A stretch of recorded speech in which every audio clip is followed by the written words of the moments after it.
The stars are out in New York, and we talked to all of them and the ones who brought them together. Locked On Women's Basketball starts now. Ogunbowale for the win. You are Locked On Women's Basketball, your daily podcast on women's basketball.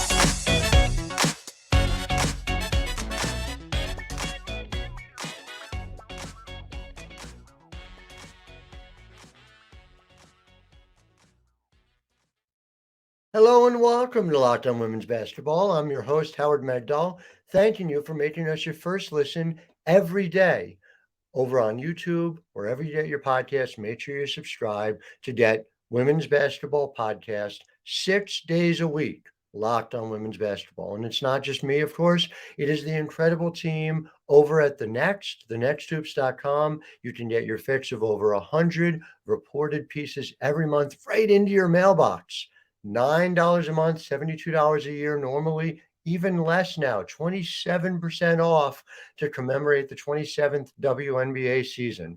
Thenexthoops.com. Make sure you support the work. I'm going to get right into it. We've got Jonathan Kolb, general manager of the New York Liberty, Sandy Brondello, head coach extraordinaire in New York, talking all about this new look roster. Yesterday, Jackie Powell and I took you through why it's so interesting. Segment one, we're going to ask them about putting it together and utilizing it. Segment two, some people you may have heard of, Jonquel Jones, Breanna Stewart, Sabrina Ionescu, talking about the 2023 New York Liberty.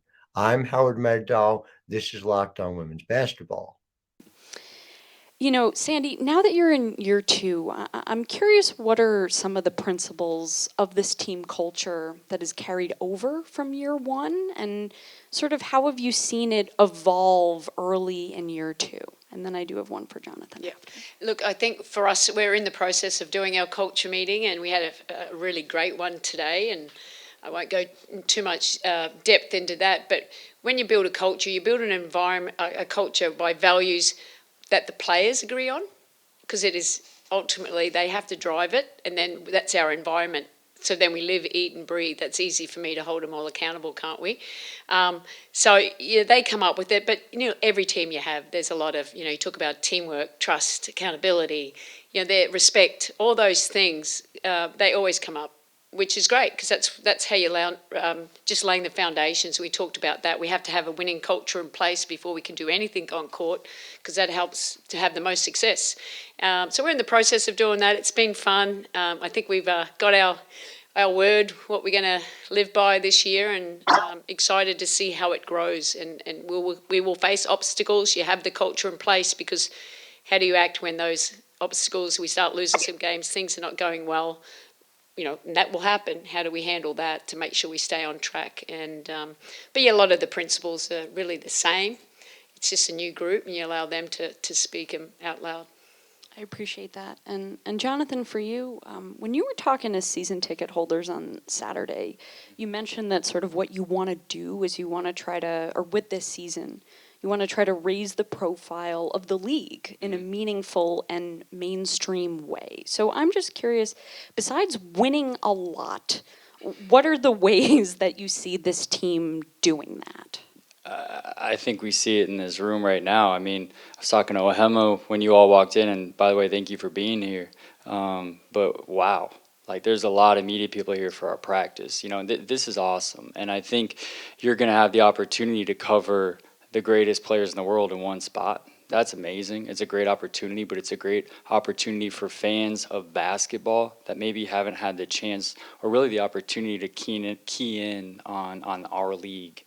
Now's the time. And so I think through your coverage, your storytelling, our players, I think it's a great opportunity for something that's pretty unprecedented. Meredith? Hi, Sandy. You're good. You're on. Oh, sorry. Meredith Cash from Insider. I have a question about Sabrina. She's talked a lot about how important it's been for her to have a full off season and be healthy coming into this. I'm curious from your perspective what she's looked like mentally and confidence-wise, knowing that fact. Oh, she looks great. I think you got to see a little bit of her. Last year, she's coming in, she was rehabbing. She came in, she had a bit of a calf injury, and she was slow at the start of the season. And, once she got confident, she got healthy, and you saw what the progress that she made and how good she was, and we put the ball in her hand. But now having an off-season, she's just expanded her game. I think there's a little bit of a pop in her step, quite honest. I think she's a shot maker. I think her shots got quicker. I think everything's just got a little quicker because she could actually work on that area instead of just rehabbing and trying to heal a part of her body. She's a winner, we know that. She's a competitor, but I think she's training a little smarter. We're trying to make sure less is more. More doesn't mean better. So we're in that phase, but it's great. I think she's been, her leadership, you see that. I think that's another area she's improved on because that's what we want from her as well too. But I think last year gave her a lot of confidence to be able to continue to take steps forward.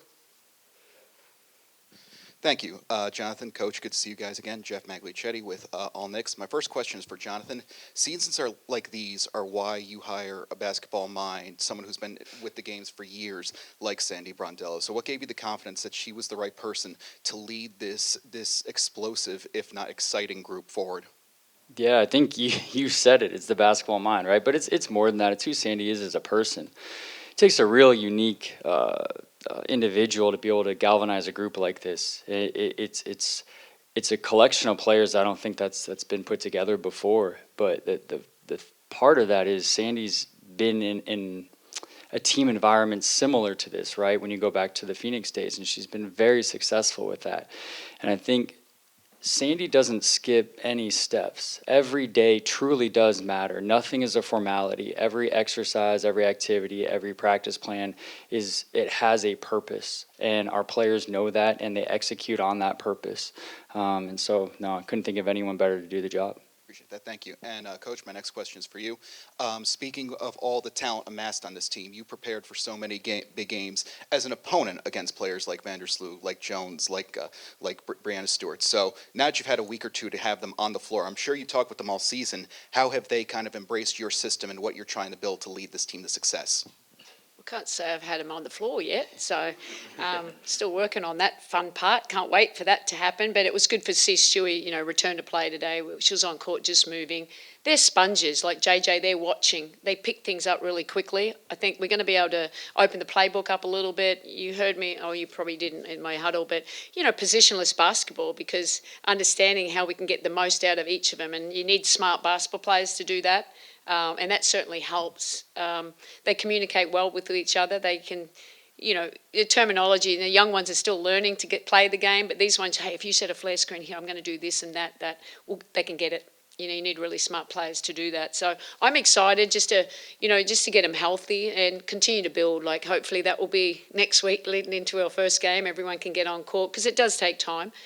Those players had played together, so that's the advantage, but it is basketball's basketball, a little bit different terminology and system, but they're picking things up really quickly.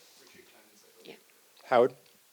Jonathan, Sandy, Howard Megdal at the Nets. Good to see you both.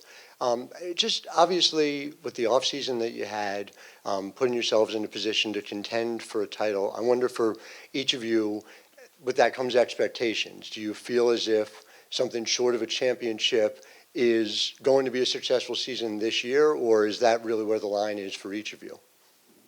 I'll start. Yeah, I think, look, to earn those to have expectations means we've earned them, right? And that's from this off season, and we embrace those expectations. But we know what comes with them, and that's a day-by-day process to get better. And every single player, including Stewie, wants to get better every single day, coaching staff, front office. And so that's what this is really about.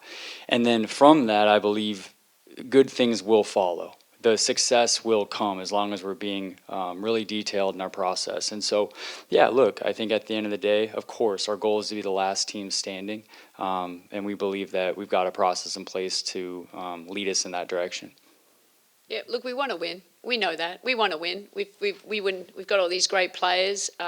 Winning a championship, that's the ultimate goal. But as Jonathan said, like for me, we don't win championships in preseason. We don't win them in the start of the season. We win them at the end. So it's it's the win the day. We have to come to work and get better today. And that's building the foundation in the right way, not missing steps, because that's when it really comes back to haunt you. But we've got great players. These are high character players, and that was important for us bringing them in. And they want to win, a little bit of sacrifice, and we just got to continue to just be process driven and to still work on the game that we're, at the right time, we're playing our best basketball, and hopefully that is a championship. Ben? Down here, Ben Pickman from The Athletic Ringer. One for Jonathan. You mentioned this was a group that couldn't have or had not come together before, and knowing that you have experience in the league office, what impact or why was it important to have revised free agency rules in the most recent CBA? What impact do you think those revisions had to get you to this point? I mean, it had a major impact to change the rules. I mean, opening up free agency is pretty much why we're here today, right? Talking about this very team. So I think what you're seeing is a player empowerment era, if you want to call it that, where players are getting to choose the location of their legacy. And I think that's really important. And we'll see where that goes in the future. But what you're seeing play out in real time is the effects of a CBA negotiation just a few years ago. Hey, Sandy. Hey, Jonathan. Despite all of the moves you made to bolster the roster this offseason, there are still some decisions to be made in camp. So what are some of the focuses that you both have in looking at building out the back end of the roster? Yeah, it's a really good question. I think it's something that is quite honestly agonizing for me personally. We've got a lot of good players out there. I think you all saw them, and they all can't stay, and that's really unfortunate. When we're looking at that, there's a lot to consider. There's not only winning now, but we want this, as Sandy and I have talked about ad nauseum, is we want this to be incredibly sustainable. Part of that are rookie scale contracts. They're the production per dollar. What can we get out of that for not only now but looking forward? That's a consideration. This is going to be a roster that if we're at 11, those 9, 10, 11 players might get sporadic minutes. Are they okay with that? Is that something they want to buy into? So how are they as teammates in that situation? And then finally, I mean, we have to have the coaching staff have players that they can trust to go out there in situations, whether it's a depth situation or maybe we just need to change something up in game, and they can count on those players. So I think there's a myriad of factors in the decision. Locked on Women's Basketball is brought to you by Game Time. I'm in a house that loves a live event.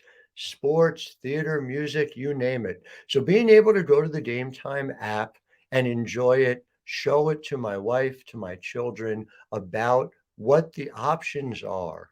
It's easy. It's not stressful. You just look, you see there are last minute deals. You're able to get a best price guarantee and show the people and yourself where your view is. So go and download the Game Time app and create an account. We actually have a crazy discount for you. Use the code Locked On NBA for $20 off your first purchase. Terms apply. Again, create an account and redeem the code LOCKEDON NBA, one word, for $20 off. The Game Time guarantee means you're always getting the best price. And if you find tickets in the same section and row for less, Game Time will credit you 110% of the difference. So download Game Time today. Last minute tickets, lowest price, guaranteed. I'm not going to insult your intelligence by explaining who these people are. It's Breanna Stewart. It's Jonquel Jones. It's Sabrina Ionescu. It'd be amazing, crazy to consider if they were all on the same time, at the same team, at the same time. I just, astonishing to think what the ceiling of that hypothetical super team would be. And I am, wow, getting word that, yes, they all play for the New York Liberty. Let's see what they have to say about it. Good afternoon, everyone. Good to see you all. We just had conversations with coaches where they stressed the conversation is not about winning a championship. Stewie, I remember talking to you back in 2018, and you said, if we're not here to win a championship, why are we even here? And I just sort of wonder for you and really for all three, Sab and JJ as well, how you balance those two things about, as Sandy says, winning the day with the type of expectations I know you all hold yourselves up to. Yeah, I mean, I think that there's a fine line of that. Obviously, when you look at our overall goals for the year, it's to win a championship. And I think that the three of us up here will all agree in that. But that being said, that's not going to happen today, tomorrow, the next couple of weeks. What's going to happen is we're going to create a standard and, strive for excellence. And that's what's going to help us get to that point.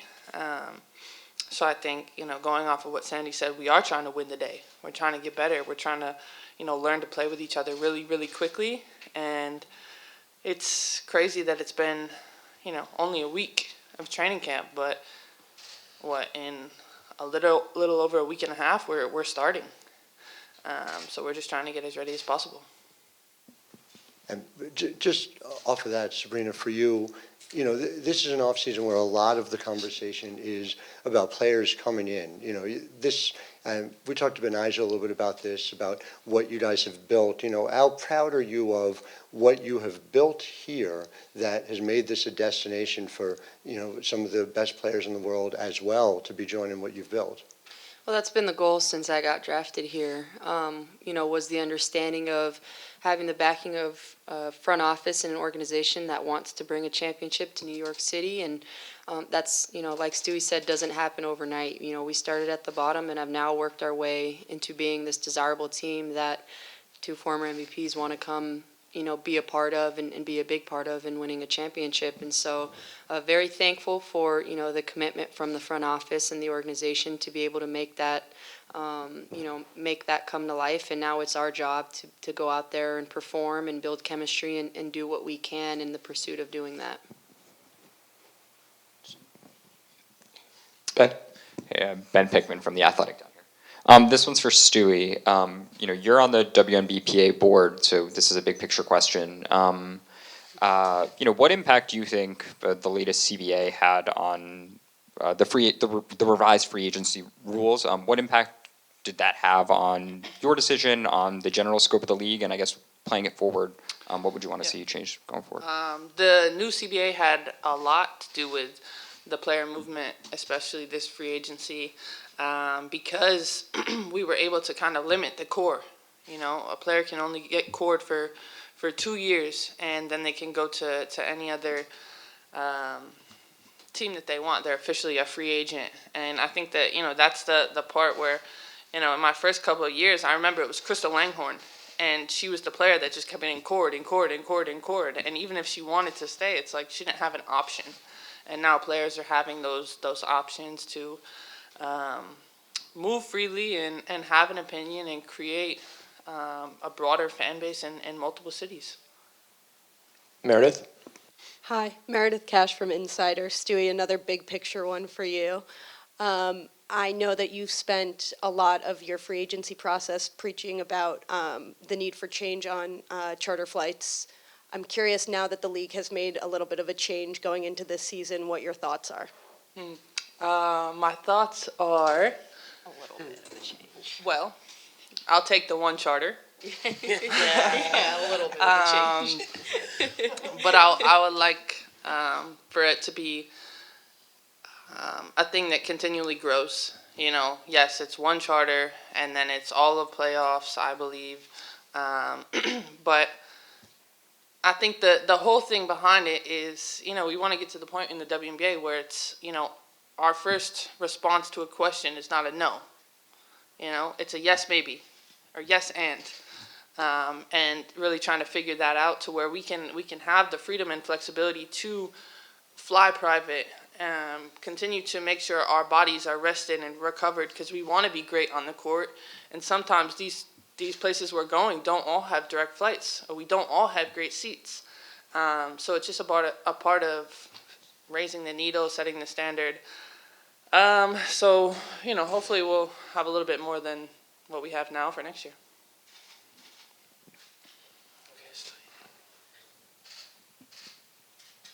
This is a question for Jonquel and also Breanna.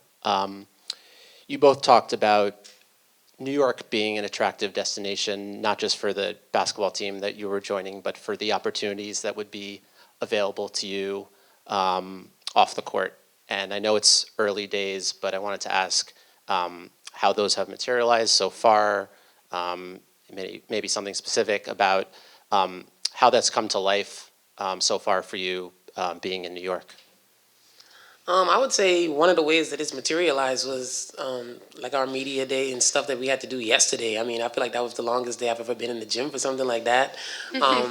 And I was pretty tired at the end, but, big picture, it's good for our team and it's good for the league to have the coverage and, everything that we had yesterday. So I think that was one of the ways.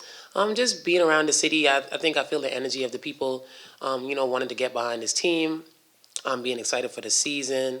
And I just know that they're going to show up and be loud for us. And, just all the other stuff that I've been able to do, obviously, like just not really marketability-wise, but like being able to go to Broadway shows and having the option to do things. So it's a big difference between Connecticut and New York, obviously. But, it's going to take some time for more things to materialize, but I can already see a level of professionalism and I guess like more attention with us being here in such a big market.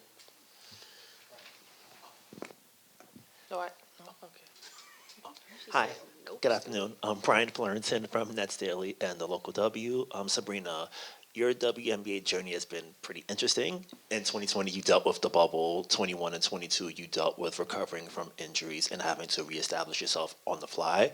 Now that you've had a healthy offseason without anything really getting in the way, just how rewarding and refreshing is it just to sort of be able to just hoop without anything being a distraction in a sense? Thank you for that question. It's been a blessing. I think as athletes, a lot of the times, especially if you haven't dealt with an injury, you can sometimes take the days for granted and take the practices and all the small things. And I think it's definitely put it into perspective for me, being able to have my first healthy off season of being able to train from the day the season ended last year to this point now. And I'm very excited. It's been rewarding already, just being able to be in training camp from day one to now and continue to work on my game and be my best self for this team and not having to deal with that obstacle. And so for me, it's a blessing. I couldn't be more thankful for the opportunity to be here and give it my all. And I'm very excited for the season because I've worked really, really hard to work on my game and finally have the opportunity to work on my game this offseason. And so I know I will be a lot better. Thank you. And Jonquel, in New York, it's going to be completely different than it was in Connecticut, just based off the city and location and things like that, but also in the talent around you, the space on the floor. Just how do you see your role? I guess it's still super early, but how do you sort of see your role evolving with your new teammates as we get deeper and deeper into the season? Yeah, I'm just excited because I just know that there's going to be a lot of space on the court. Just people on the court where they have to be respected at the three-point line, can score on multiple levels, and have just kind of solidified themselves as really good players in this league. So I don't think my role is going to change much in that sense. I feel like the spacing and the way that we play is obviously going to be different. Hi, right here, Jackie Powell, the next. JJ, first for you. When Stewie and Stewart were introduced in, I think it was February, after you had your presser, something they emphasized was that they want to be additions to this roster rather than sort of taking over the team. I'm curious how that is for you, how you manage that concept of being an addition, and also in the early going of training camp, what has sort of your leadership role looked like? Well, I'll answer the latter first. I think in training camp has been, just talking to a lot of the younger players and making sure that they understand what we're trying to do. Obviously, I'm learning too. This is my first time playing for a new coach since I've been in the WNBA. So different terminology, but kind of saying a lot of the same things that I've heard before, but just trying to understand Sandy and Olaf and what they see out there and what they want us to achieve on the court. And then understanding my teammates as well. So I would say all encompassing a little bit of everything. And what was the first part again? I forgot already. Oh, fitting into the team and being an addition. I think it's a team sport, obviously, and so anybody that comes in is going to be an addition. Obviously, we all bring different things to the table. We can all do different things our own unique way, but it's about this team, and I've always been a team first player. I've always been a team first type of person, so that's not going to change with me coming here to New York. So all the same. Jeff. Hello. Good to see you guys again. Jeff Maglicetti with All Knicks. Breanna, first of all, congrats on the Puma deal renewal. And I wanted to, my question's for the newcomers, Breanna and Jonquel. I wanted to ask about the how, I know you guys haven't had much time actually on the floor yet, but you've been in the building, you've been around this team, you've been in camp. How has the Liberty kind of, emulated the hungry team that they were, the hungry, powerful team, feisty team that they were last year before your arrival, and how can you kind of build upon that with your own unique skill sets? Well, I think, my first day here was probably Tuesday when I actually came into the building. But just the energy, you have, it's an interesting mix with, a few returners, a lot of new players, a lot of rookies, some vets, and then vets from a lot of different teams. So everybody's trying to put it together, really understand the concepts behind this team. And the thing is, and Sab just touched on it, was, coming into this market, you already know you have like a huge target on your back. But now, because everyone's talking about all these narratives and the biggest free agency and whatever, people want to beat us the moment we walk in the gym. And kind of embracing that and taking that forward and realizing that we're going to use this to our benefit. We have a very talented roster, and now it's just about how we can play together. And with the facilities and the staff and everyone around us, everyone wants to be great. So when you're surrounded by greatness, it's a lot easier for you to be like, all right, I'm going to be my best today. I'm going to come in, I'm going to get all the things I need so that I can be my best and leave it all out on the court. Yeah, I don't have anything to add to that. She said everything I needed to say. So. Fair enough.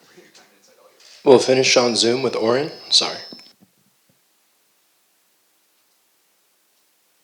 Hi, Oren Weisfeld with The Guardian. Thanks. Breanna, this one's for you.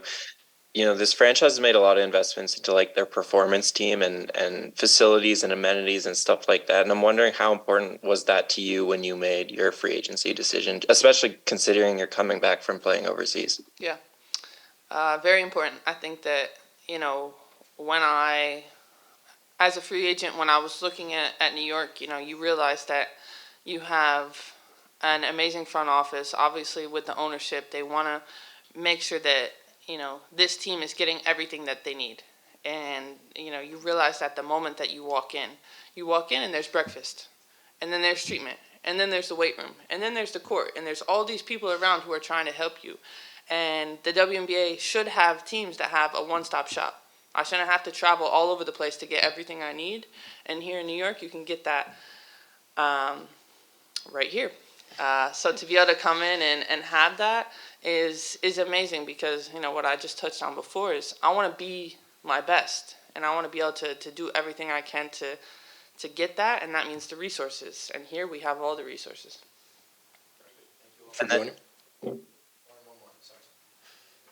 Thanks. And then on a different topic, when you were in college, the Minnesota Lynx were kind of dominating the league for most of that time. How did those teams shape you as a fan of the league? I feel like when I was in college, and then even in the beginning, my first couple of years, the mini LA rivalry was something that it was intense. That's what I think of, and especially the players on both teams, the way that they had so much talent and they were able to play well together. I think that's what I remember about those two. Obviously the championships, but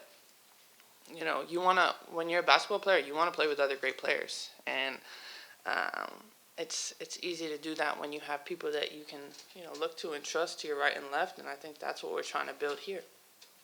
It's going to be fascinating to see how it all works out in New York, that's for sure. Tune in tomorrow. Awad Coulier is going to join us from the Dallas Wings, one-on-one. Really interested in what she has to say and the season ahead for her. Just a world of talent for her. So until then, I am Howard Megdal. This is Locked On Women's Basketball. I'm wishing you all a wonderful Wednesday. Ogunbowale. for the win.